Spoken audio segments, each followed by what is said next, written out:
नमस्कार दर्शकों, स्वदेश न्यूज़ के इस खास कार्यक्रम सबकी बात में आज मेरे साथ एक बहुत ही, अगर हम कहें तो इम्पॉर्टेंट गेस्ट हैं। मेरे साथ हैं director general of police home guards के पवन जैन जी। वैसे तो वो एक पुलिस ऑफिसर हैं, आईपीएस हैं, लेकिन उनका जो दिल है वो एक कवि का है। चलिए आज हम उनसे बातचीत करेंगे। सर, आपका स्वदेश न्यूज़ के इस खास कार्यक्रम सबकी बात में बहुत बहुत स्वागत है। Thank you Mukta ji, thank you so much. लंबा आपका एक सफ़र रहा है एक पुलिस ऑफिसर का, लगभग 35 साल से ज़्यादा। उसके बारे में हम बात करेंगे, लेकिन उससे पहले मैं जानना चाहूँगी आपकी ये जो वर्तमान पोस्टिंग है। आप डीजी हैं होम गार्ड्स के। होम गार्ड्स के 3 विंग्स होते हैं, काफ़ी इम्पोर्टेंट होते हैं। अगर हम बात करें इस वक्त जो एक तीसरा विंग है डिज़ास्टर मैनेजमेंट, वो बहुत इम्पोर्टेंट है। और उसमें जो है आपके नेतृत्व में क्या उपलब्धियां रही हैं?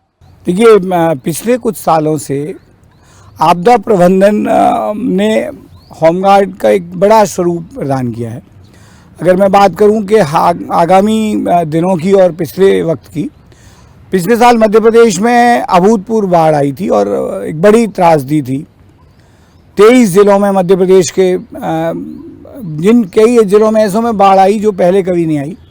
और हमारे बहुत कम संख्या बल के बावजूद हमारी जो SDRF है, राज्य आपदा प्रबंधन की जो इकाई थी, उसने बहुत ही लीड किया उस पूरे इस बाढ़ राहत के पूरे बचाव कार्य को। करीब 973 हम लोगों ने ऑपरेशंस पूरे मध्य प्रदेश में किए थे।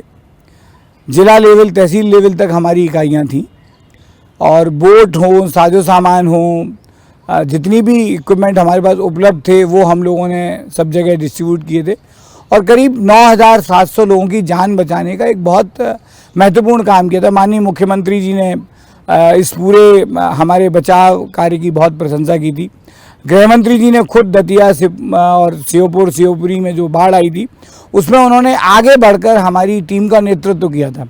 और जो उनके बहुत सारे दृश्य आपने देखे थे, उसमें जो बोट हमारी इस्तेमाल हुई थी वो SDRF की बोट थी। अभी हम लोग राज्य शासन ने इसको एक बहुत महत्वपूर्ण इकाई के रूप में मांगा है। हमारे कुछ पदों के निर्माण भी जो हुए हैं, उनकी स्वीकृति भी जारी हुई है। तो मैं समझता हूँ कि आपदा प्रबंधन धीरे धीरे बहुत महत्वपूर्ण रोल प्ले कर रहा है। अभी हाल ही में जैसे कटनी के इस्लामाबाद में एक हादसा हुआ था, उसमें 6 लोगों को जीवित बचाने का जो मूलभूत कार्य है वो SDRF ने किया था। बाद में कुछ लोग बहुत अंदर तक फंसे हुए थे और वो जीवित भी नहीं थे, उनको निकालने में NDRF आई थी। तो कई बार NDRF को आने में बहुत समय लग जाता है, क्योंकि वो मूलतः मध्य प्रदेश के बाहर से आते हैं। उनकी यहाँ पे कोई इकाई स्थायी रूप से नहीं रहती है और उनकी जो मध्य प्रदेश को देखने वाली इकाई है वो बनारस में है। तो राज्य आपदा प्रबंधन धीरे धीरे करके 5 साल में, जो मैं कह सकता हूँ कि बहुत तेज़ी से हमने अपने साथियों को ट्रेनिंग दी है, उनको उपकरण मुहैया कराए हैं। और होमगार्ड का अपना जो कहिए सबसे पुलिस बल के साथ साथ 1947 से मध्य प्रदेश का होमगार्ड भी काम कर रहा है। हमारे करीब 17,000 लोग हैं जो कि राज्य की पुलिस के साथ कंधे से कंधा मिलाकर लड़ते हैं। और चाहे वो त्यौहार की ड्यूटी हो, चाहे वो VIP की सुरक्षा की ड्यूटी हो, वो भी उतनी ही मेहनत और हिकमत से काम करते हैं। यहाँ तक कि कोरोना काल में भी होमगार्ड के लोगों ने बहुत सराहनीय काम किया और उसके लिए उनको भी पदक राज्य शासन ने प्रदान किए।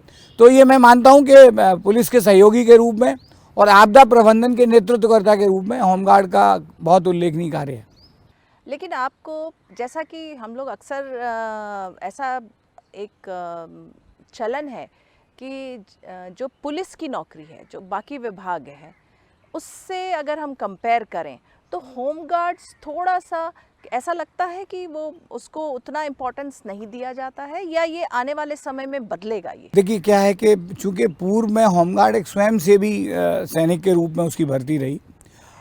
माननीय सर्वोच्च न्यायालय के आदेश के बाद अब उनके वेतन थोड़े से स्थायित्व प्रदान कर रहे हैं, उनको और सुविधाएं धीरे धीरे पुलिस जैसी मिलती जा रही हैं। तो इसकी पहले जो भर्ती थी उतनी, जिसको कहिए एक पैमाना नहीं था उस भर्ती का।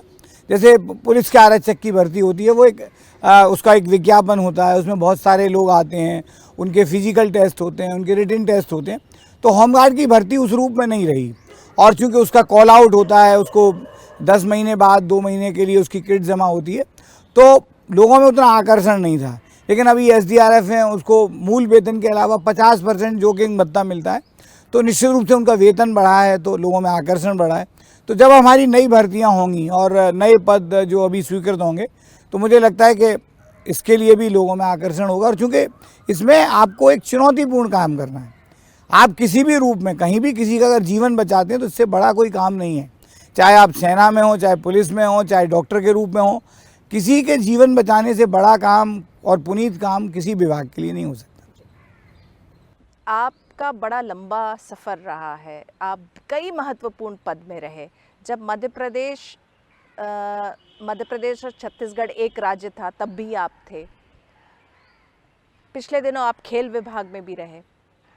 तो आज की तारीख में आप होमगार्ड में हैं, तो आप इस पोस्टिंग से सेटिस्फाइड हैं? क्योंकि जैसा लगता है कई जैसे माना जाता है ना कि कई पोस्टिंग को माना जाता है लूप लाइन माना जाता है। देखिए, मैंने कभी ये नहीं सोचा कि मैं कहाँ हूँ। मैं जहाँ भी रहा, मैंने पुलिस के इतर तमाम विभागों में काम किया। मैं संस्कृति विभाग में आयुक्त तो न्यासी सचिव भारत भवन रहा, मैं खेल विभाग में संचालक के रूप में रहा, मैं पुलिस हाउसिंग कॉरपोरेशन में MD पुलिस हाउसिंग के रूप में रहा, मुख्यमंत्री सचिवालय में भी रहा। तो जितने पुलिस के इतर थे मैंने वहाँ काम किया और मैंने पूरे मन लगा के काम किया। मुझे जो भी जिम्मेदारी शासन ने सौंपी, मैंने कभी ये परवाह नहीं की कि वो पद कैसा है। जहाँ जो काम मेरे से बन पड़ा, मैंने अपना सर्वश्रेष्ठ करने की कोशिश की। और मुझे कहने में बड़ा फ़ख्र है कि खेल विभाग में चाहे मैं भले ही बहुत कम रहा, लेकिन मध्य प्रदेश को एक मुकाम मिला कि 52 साल बाद मध्य प्रदेश के कुछ लोग थे जो कि ओलंपिक में पदक विजेता के रूप में लौटे। पूरे भोपाल ने विवेक सागर का स्वागत किया। माननीय मुख्यमंत्री महोदय ने पलक पावड़े बिछाए, उसको पुलिस में DSP बनाए। हो सकता है कि उसमें बहुत सारे लोगों का श्रम था, लेकिन चूंकि मैं खेल विभाग में था तो मैं भी उस विभाग में एक हिस्सेदार के रूप में था। जी बिल्कुल, आप भी उस जर्नी के एक मतलब कहेंगे तो आपका भी योगदान था। इन दिनों हम देख रहे हैं, जैसे हम बात करें पूर्व मुख्यमंत्री कमलनाथ जी की और अभी भी जो हम देखते हैं मुख्यमंत्री शिवराज सिंह चौहान, जिस तरह से एक मुहिम चल रही है, चाहे वो माफिया के खिलाफ है, चाहे वो एनक्रोचमेंट के खिलाफ है। फिर अगर हम आपके कैरियर को देखें तो आपने भी अर्ली डेज़ में जो सूदखोर हैं उनके खिलाफ एक अच्छा, जो एक सार्थक हम कह सकते एक मुहिम चलाया था, तो उसके बारे में थोड़ा सा हमारे दर्शकों को। देखिए, मैं मानता हूँ अगर भगवान ने मुझे अवसर दिया तो मैं मानता हूँ कि उससे बड़ा कोई पुनीत काम नहीं हो सकता। क्योंकि ये जो सूदखोरी का जाल है, ये हमारी पीढ़ियों को बर्बाद कर देता है। अगर मैं मुंशी प्रेमचंद के शब्दों में कहूँ तो किसान का बेटा कर्ज में जीता है और कर्ज में ही मर जाता है, और उसकी पीढ़ियाँ उस कर्ज के जाल से नहीं उबर पाती। मैंने सरगुजा में ये अनुभव किया कि कुछ हज़ार लोग की मूल के बदले, कुछ हज़ार रुपयों के बदले लोग लाखों की ब्याज चुकाते थे और उनकी पीढ़ियाँ उस कर्ज में तबाह हो जाती थी। हम लोगों ने एक व्यापक अभियान चलाया, सूदखोरी उन्मूलन अभियान। वहाँ के कोयलांचल की 35 खदानों में 70,000 मजदूर काम करते थे और उनकी ज़िंदगियाँ साहूकारों के कर्जे तले दबी रहती थी और वो कभी भी उनके कर्ज से नहीं उबर पाते थे। हम लोगों ने एक अभियान चलाया, 10,000 मजदूरों को ऋण मुक्त कराया, 175 सूदखोरों को सलाखों के पीछे पहुंचाया, 20 करोड़ से ज़्यादा की उनकी मेहनत की कमाई साहूकारों की तिजोरियों से आज़ाद हुई। और उस वक्त के गृह मंत्री ने विधानसभा में सरगुजा पुलिस के लिए एक धन्यवाद प्रस्ताव पारित किया पूरे सदन की तरफ से, जो मैं समझता हूँ कि पुलिस के लिए उससे बड़ा सम्मान नहीं हो सकता।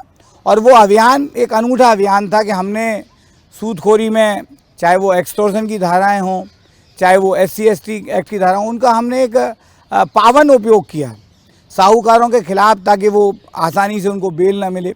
और जब मैं फिर से मुझे मौका मिला सीहोर में, तो हमने बहुत सारे जो पीड़ित लोग थे उनके घर, उनके मकान साहूकारों के चंगुल से आज़ाद कराए। जब मैं उज्जैन में था तो कई तो सूदखोर ऐसे थे जो जेल में रह के अपना रैकेट चलाते थे। और इन सब अभियानों को उस वक्त के मीडिया ने राष्ट्रीय स्तर पर कवर किया, चाहे गांव हो, चाहे देहात, चाहे शहर या कस्बे। साहूकारी और सूदखोरी के प्रमाण हमें हर जगह मिल जाएंगे और ये घटनाएं भोपाल में भी होती हैं, उज्जैन में भी होती हैं। और इस पर एक प्रभावी अंकुश की ज़रूरत है, एक अभियान की ज़रूरत है। और सरगुजा, सीहोर, उज्जैन में हमने जो अभियान चलाया वो हमारी आने वाली पीढ़ियों के लिए मार्गदर्शक हो सकता है कि अगर हम अभियान के रूप में काम करें तो सूदखोरों के जाल को हम लोग ध्वस्त कर सकते हैं। डकैती भी एक बहुत बड़ी समस्या इन दिनों उतनी नहीं है जितनी अगर हम बात करें तो पिछले दशकों में थी। आप चंबल में भी पोस्टेड रहे, तो उस समय का कैसा क्या आपका एक्सपीरियंस रहा है? देखिए, मैंने कहा ना कि एक दौर वो था कि जब बीहड़ों में बागियों की बंदूकों की गोली से लोग कांपते थे, और उसके बाद फिर लोकनायक जयप्रकाश और सुब्बाराव जी के प्रयासों से बड़े साधुओं ने आत्मसमर्पण किए, कई श्रृंखलाओं में आत्मसमर्पण हुए। मौर सिंह, माधव सिंह, मलखान सिंह और फूलन देवी के आत्मसमर्पण हुए। दूसरा, चंबल में नहर आ गई तो उसके कारण वो समस्या बहुत सीमित रह गई। लेकिन जब मैं मुरैना में वहाँ एसपी था तो वहाँ पर उस वक्त अपहरण बहुत होते थे। लोग जो है वहाँ के लोगों को अपहरण करके दूसरे राज्यों में ले जाते थे, कभी राजस्थान, कभी उत्तर प्रदेश, और फिर उनके चंगुल से अपहरण व्यक्ति को जीवित लाना एक बड़ी चुनौती थी। तो मेरे समय भी वहाँ कई एनकाउंटर हुए, और मुझे एक बड़ा जो है कि हमारा एक बड़ा लंबा एनकाउंटर कह सकते हैं, 22 घंटे अम्बा क्षेत्र के महुआ थाना में आमलीपुरा के जंगलों में हुआ। एक ऐसा डकैत था जिस पर कि स्थानीय निवासियों ने उस वक्त 1 लाख का इनाम रखा था। उसने दिन दहाड़े मुरैना में, अम्बा में कत्ल किए थे, और उसके ऊपर सरकार ने भी इनाम रखा था, लेकिन स्थानीय निवासियों ने 1 लाख का इनाम रखा था। 22 घंटे के हमारे, जिसमें कि कई लाइव एनकाउंटर जिसको कि हज़ारों लोग देख रहे थे, उसमें शिव कुमार निमोरिया छुट्टन जो बड़ा डकैत था उसको हम लोगों ने मार गिराया, उसके एक साथी को भी मार गिराया। सबसे बड़ी बात, एक डकैत को हमने जीवित पकड़ा। और मेरे उस कार्यकाल में करीब जितने दिन मैं वहाँ रहा, जितने भी पकड़ हुई उनको हमने मुक्त कराया, और बिना फिरौती दिए मुक्त कराया। तो कई बार आप पकड़ मुक्त कराते हो, लेकिन कई बार फिरौती दे के छूटते हैं तो वो उसकी उतनी उपलब्धि नहीं होती है। लेकिन हम लोगों ने अपने अभियान के माध्यम से, अपने संपर्कों के माध्यम से, चूँकि मैं चंबल के उस पार धौलपुर का रहने वाला हूँ, तो मुझे स्थानीय संपर्कों का भी बहुत लाभ मिला। और मैं मानता हूँ कि उस तरह के अभियान की आवश्यकता कभी भी रहेगी, जब कभी ऐसा लगता है कि किसी व्यक्ति की पकड़ होती है और वो जीवित लौटे। पहले की तुलना में दस्यु उन्मूलन समस्या पर मैं समझता हूँ बहुत प्रभावी अंकुश मध्य प्रदेश पुलिस ने पाया है। और चाहे वो चंबल हो या विंध्य हो, अधिकांश बड़े दस्यु गिरोह समाप्त कर दिए गए हैं, और मध्य प्रदेश पुलिस ने बहुत प्रभावी काम दस्यु उन्मूलन में किया है। ये तो हमने आपकी उपलब्धियों की बात की।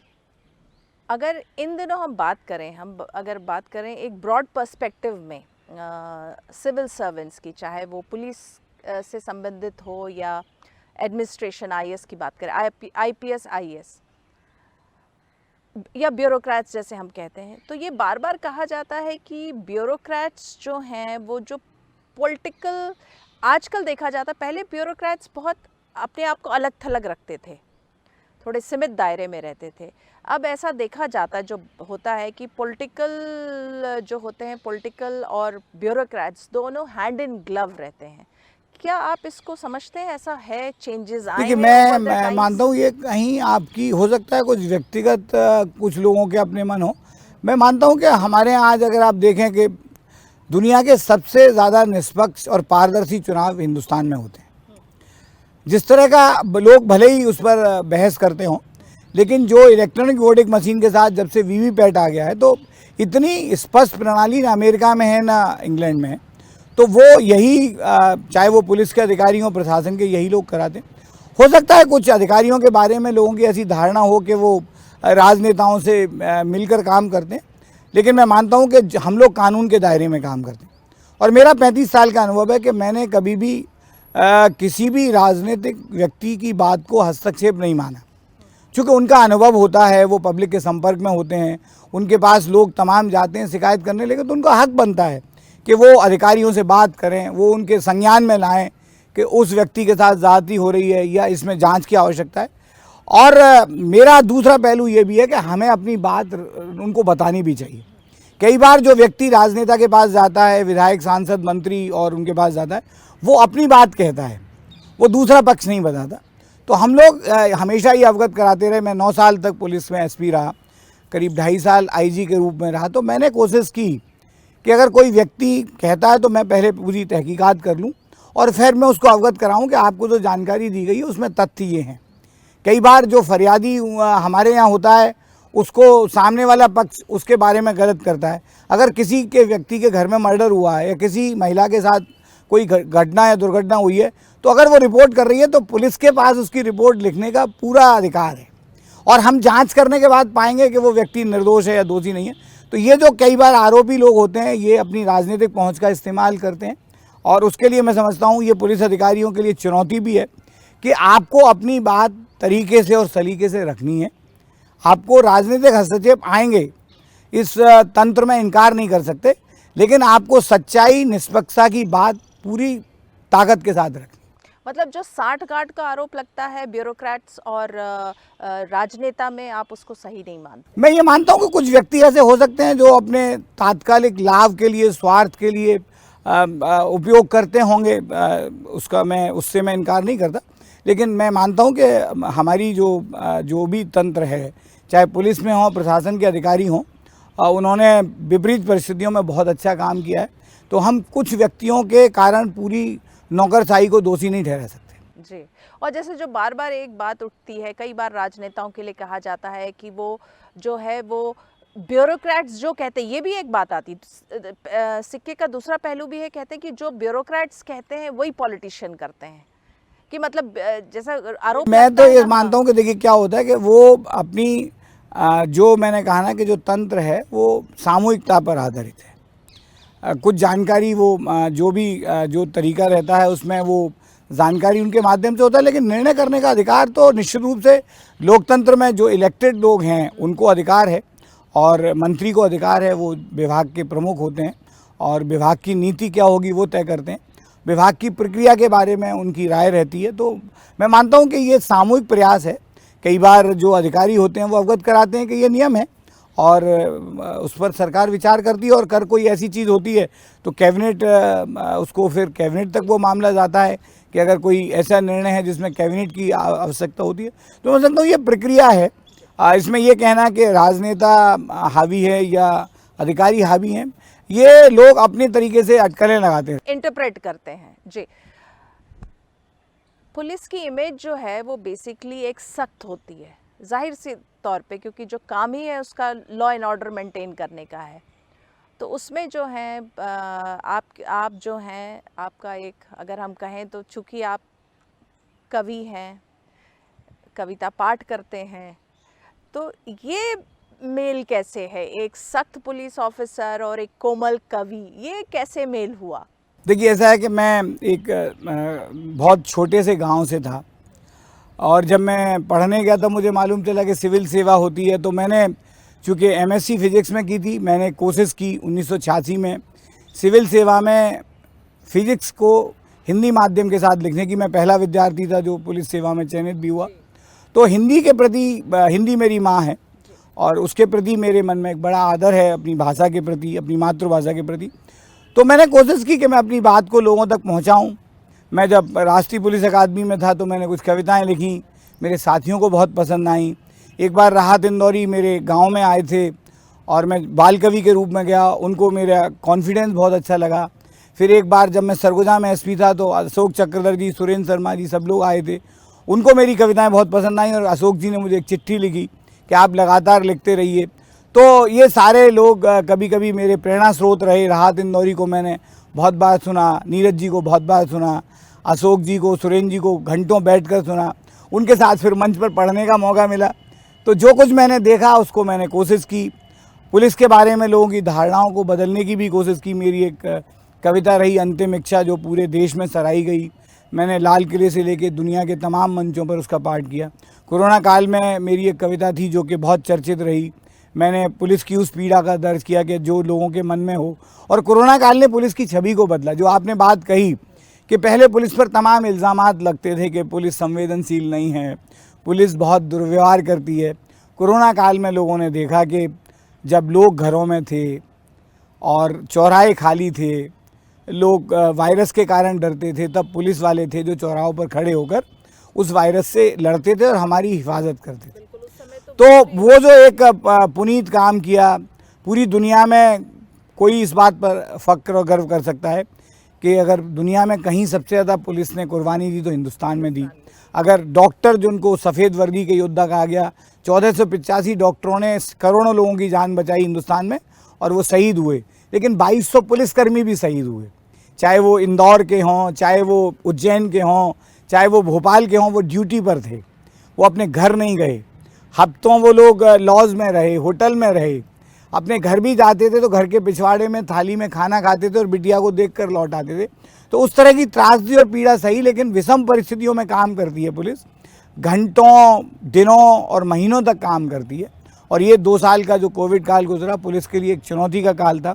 मैं हमेशा उम्मीद करता हूँ कि हमारा प्रशिक्षण ऐसा हो कि जो पुलिस की छवि बनी है, जो पुलिस ने पुण्य कमाया है, वो जारी रहे।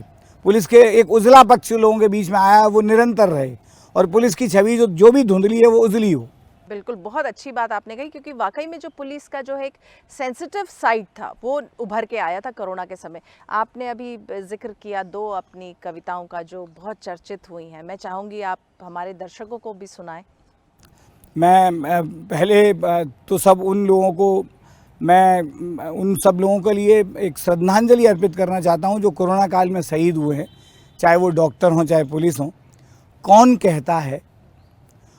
कहता है सो गए हो तुम, कौन कहता है सो गए हो तुम, सारे वतन के हो गए हो तुम। ये मेरी कविता अर्पित है उन सारे योद्धाओं को जो कोरोना से लड़ते रहे। कोरोना से जीत जाओ जब जंग, पा जाओ अपने पुराने रंग और ढंग, तब मत कहना हम कर्मवीर, देवदूत या महान हैं, बस इतना कह देना कि हम भी इंसान हैं।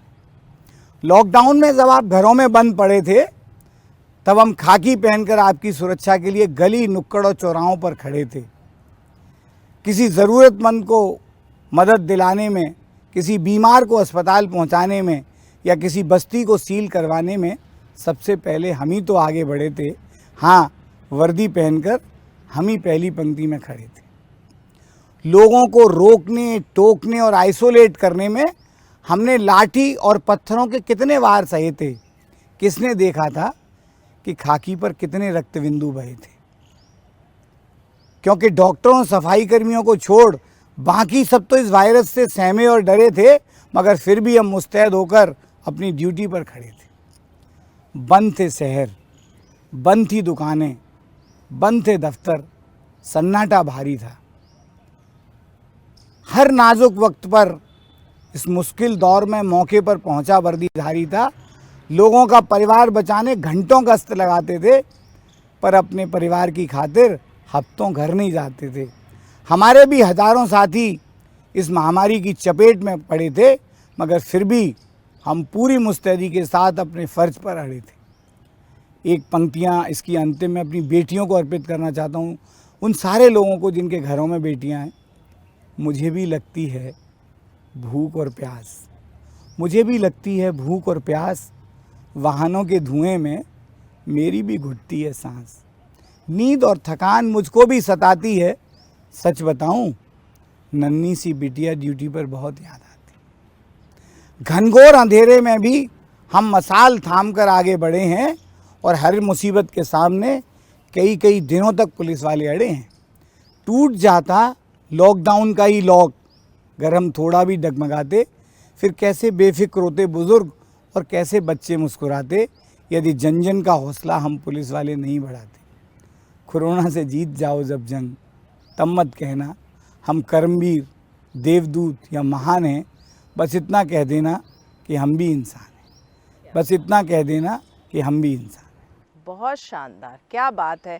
जाहिर तौर पे आपको ये कविता जो आपकी है, आपने कहा कि आप इंटरनेशनली ये सराही गई है।